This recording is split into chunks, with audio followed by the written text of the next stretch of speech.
27 রোজার রাতে সন্তান ফোন দিয়া বলে, বাবা আমি আগামীকাল রওনা দিলে রাত 2টা-3টায় গিয়া ঢাকায় নামবো, আমি সাহারি তোমাদের সঙ্গেই খাবো।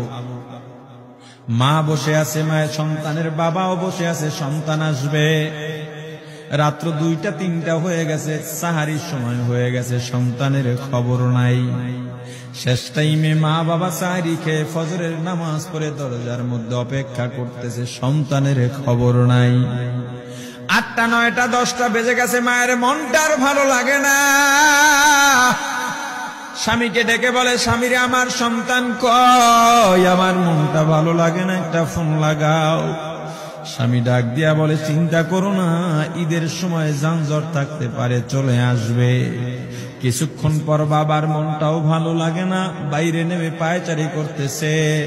হঠাৎ করে একটা ফোন চলে আসছে। সন্তানের ফোন দেখে বাবার সে কি আনন্দ। ফোন রিসিভ করে যখনই সালাম দিল, অপর প্রান্ত থেকে সালামের উত্তরে সন্তানের কণ্ঠ পাওয়া যায় না। বাবা ডেকে বললেন, বাবা তুমি কে? এটা তো আমার সন্তানের কণ্ঠ নয়, তবে মোবাইলটা আমার সন্তানের। ওপার থেকে ডাক দেয়া বলে, আপনি কি এই লোকে, এই মোবাইলওয়ালার বাবা? বলে, হ্যাঁ।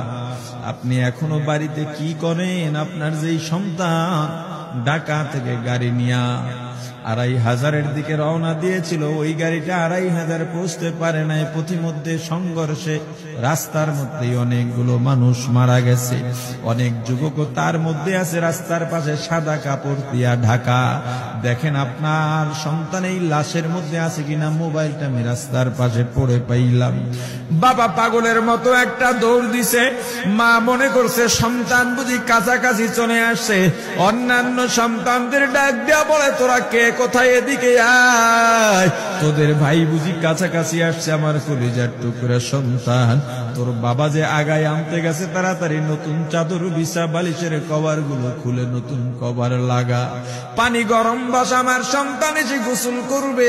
আহারে সবাই ফুলের মেলা, ফুলের তোড়া নিয়ে অপেক্ষা করতেছে। 4টা বছর কলিজার টুকরা বাড়িতে নাই, বিদেশ থেকে আসবে। বাবা স্পটে গিয়া দেখেন অনেকগুলো লাশ, সাদা কাপড় দিয়া ঢাকা। একটা একটা মাথার উপর থেকে কাপড় উঠান আর কৌতূহল বাড়তেছে, কাপড় উঠান আর কৌতূহল বাড়ে। হঠাৎ তাকায় দেখে কলিজার টুকরা সন্তান লাশের মিছিলে শামিল হয়ে গেছে।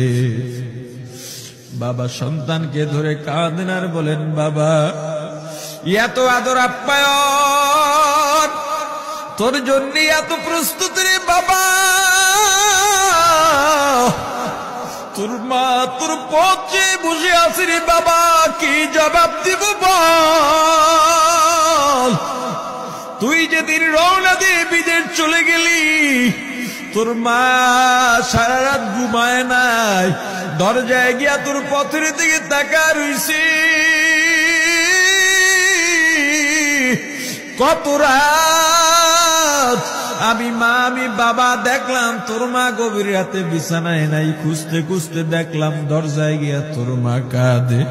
কত রাত তোর মা তোর জন্য নামাজ পড়তে পড়তে রাত্রটা নির্ঘুম কাটায় দিছে রে বাবা। কত রাত তোর মা তোর জন্য দোয়া করতে করতে নির্ঘুম রাত্র কাটায় দিছে।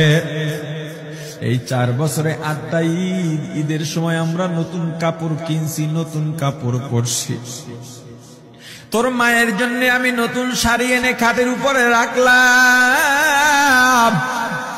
ঈদের নামাজ পড়ে এসে দেখি কাপড়টা খাটের উপরেই আছে। তোর মা প্রথম ঘরেও নাই, মাঝের ঘরেও নাই, পেছনের ঘরেও নাই। খুঁজতে খুঁজতে গিয়া দেখি তোর মা কিচেন রুমে আছে। ওই নাস্তা নাড়াইতেছে, দুধ নাড়তেছে, দুধ উথলাইয়া পুইরা যাইতেছে, খবর নাই। আমি তাকায় দেখলাম তোর মায়ের 2 চক্ষু দিয়া টপ টপ করে পানি পড়তেছে। ডাক দিয়া বললাম, ওরে বিবি, ঈদের দিনে তুমি কেন কাঁদো? তোমার জন্য শাড়ি আনলাম, সেটাও কেন পরলা না? তোর মা জবাব দিয়া বলছি, রে স্বামী গো, আপনারা যখন নামাজের জন্য রওনা দিয়া গেলেন, আমার অমুক সন্তান আপনার সঙ্গে যায় নামাজ দিয়া নতুন পোশাক পরে নামাজে রওনা দিয়েছে, কত সুন্দর লাগছে দেখতে। হঠাৎ করে তাকায় দেখলাম আমার কলিজের একটা মানিক আপনাদের সাথে নাই। আমার মনটার ভালো লাগে না, আমি ফোন দিলাম আমার মানিকের কাছে। ফোন রিসিভ করে বলে, মা নাস্তা বানাইছি, খাইছি, এখনো ছুটিতে আছি, আনন্দ করতেছি, ঘোরাফেরা করতেছি, কিন্তু আমি মায়ের মন। আমি বললাম, বাবা তুই আমাকে পেটে ধরিস নাই, আমি তোকে পেটে ধরছি।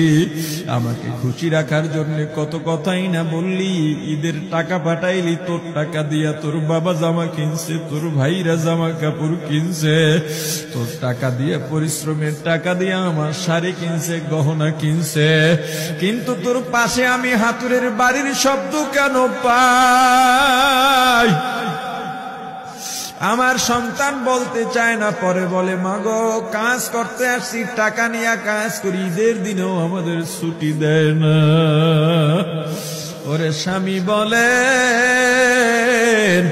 ঈদের দিনেও যেই সন্তান কাজ করে, এই শ্রমের টাকার শাড়ি আমি মা কেমনে পরব রে? ওরে বাবা, আজকে তুই আসবি, খবর শুনে তোর মা এক সপ্তাহ আগের থেকে ঘুমায় না, তোর জন্য কত রঙের পিঠা বানাইছি,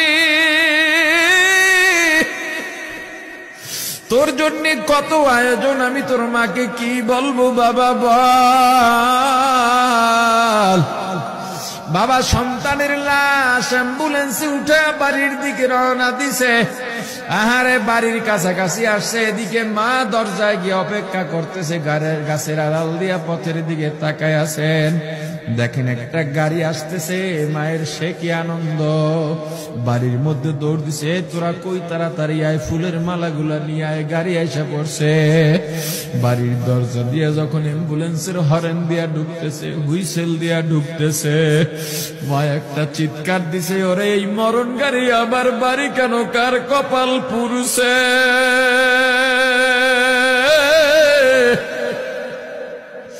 অ্যাম্বুলেন্সের দরজা খুলে তাকায় দেখে কলিজার টুকরা সন্তান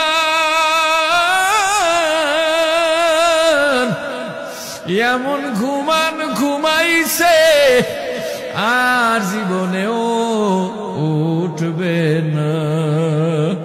মা কাঁদেন আর বলেন, ওরে বাবা এটা তোর বিছানা নয়, নতুন চাদর বিছাইছি। বোন কান্দে আর বলে, ভাই আরে তোর জন্য ফুলের মালা পরাইছি, ফুলের মালা বানাইছি, একটু মালা পরাবো। মা ডেকে বলেন, রে সন্তান 4টা বছর আমি তোর